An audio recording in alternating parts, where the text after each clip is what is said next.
Bang theory यानी कुछ नहीं था, बहुत अंधेरा था। उस अंधेरे में बहुत बड़ा विस्फोट हुआ और विस्फोट से सभी ग्रह प्रकट हो गए, सूर्य प्रकट हो गया, चंद्र प्रकट हो गया, ग्रह प्रकट हो गए और धीरे धीरे जीवन अस्तित्व में आया। विष्णु के हाथ में जो शंख है वो शंख शब्द देता है, आवाज देता है, ध्वनि देता है और चक्र देखो प्रकाश के साथ जाके दुष्टों को समाप्त करके आता है। यानी चक्र प्रकाश का प्रतीक है, शंख ध्वनि का प्रतीक है। अब प्रकाश और ध्वनि ऐसी चीजें हैं, दोनों एक दूसरे जुड़ी हुई। ध्वनि के बाद ध्वनि से प्रकाश प्रकट होता है और प्रकाश के बाद पांचों भूत आकाश, पृथ्वी, जल, वायु, अग्नि आदि प्रकट होते हैं। यानी प्रकाश और ध्वनि पंचभूत से भी ऊपर है, जो पंचभूत को प्रकट करते हैं। भगवान शिव की नटराज मुद्रा या दक्षिणामूर्ति रूप को देखेंगे नटराज रूप में, तो भगवान शिव नटराज रूप में एक हाथ में डमरू लिए हुए हैं, यानी ध्वनि आवाज उससे प्रकट होता सृष्टि, और एक हाथ में अग्नि की ज्वाला लिए हुए हैं।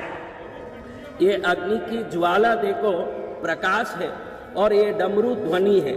आपके जीवन में अगर जीवन की सृष्टि का अगर स्वरूप देख, दीपावली इस दिन फटाकों के द्वारा वो ध्वनि विस्फोट करते हैं जो ब्रह्मांड के सृष्टि में पहले हुआ था, जिससे ब्रह्मांड प्रकट हुआ था।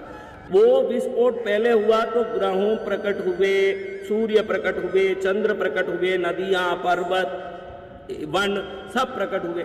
अब ये जो विस्फोट हम कर रहे हैं इसमें देखिए दो ही दीपावली के फटाकों का दो ही काम है, या तो अनार प्रकट करके आप लोग प्रकाश प्रकट करते हो, या जोर जोर से फटाके फोड़ के आवाज प्रकट करते हो। प्रकाश और शब्द ये दोनों के बगैर जिंदगी नहीं है, ध्यान रखना। जिसको न समझने वाले ये आज के नास्तिक लोग, वैज्ञानिक लोग ये भी मान लिए कि बिग बैंग थियरी के बाद ये दुनिया प्रकट हुआ। बिग बैंग यानी बहुत बड़ा विस्फोट हुआ और सब ग्रह और ब्रह्मांड प्रकट हो गया। तो हम हमारे शरीर की सामर्थ्य के अनुसार, अपने कान की ताकत के अनुसार वो फटाके फोड़ते हैं जो हमारे अंदर का अवचेतन मन वो पुराने विस्फोट को आज वापस प्राप्त कर सकें। जो पहली बार हुआ था, जो विस्फोट जिससे सृष्टि हुई थी, वैसे ही विस्फोट फटाकों के द्वारा करके हम सूक्ष्म शरीर को कंपित करते हैं। जब सूक्ष्म शरीर कंपित होता है तो हमारी जो अज्ञानता के कारण, माया मोह के कारण हम किसी प्रकार से भटके हुए हैं, तो ये विस्फोट हमारे सूक्ष्म शरीर को स्थिर करके वापस अपने मनुष्य जन्म के लक्ष्य तक पहुंचने की ताकत देता है। ये फटाके प्रकाश भी देते हैं, देखो तरह तरह के प्रकाश आप देख सकते हैं कि राम ने कोई प्रकाश को सूक्ष्म रूप से बहुत ज्यादा तेज से चलने वाले प्रकाश को जब आप देखोगे, आपके आंख के द्वारा जब वो प्रकाश अंदर जाएगा तो वो प्रकाश आपके अंदर सुप्त पड़े हुए चक्रों को जगाने की कोशिश करेगा।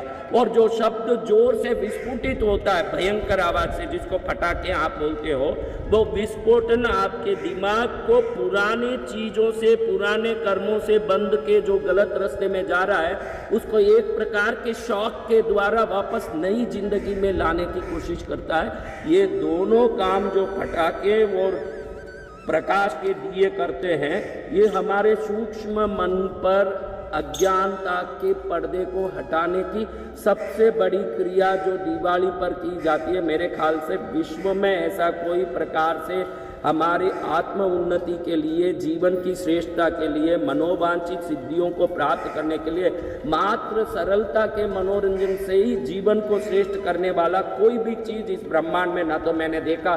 इन त्योहारों जैसे जो भारत में हम मनाते हैं ना तो हम देख भी पाते हैं। इतना गूढ़ रहस्य छुपा है बेटा ये फटाकों में, इन सब में।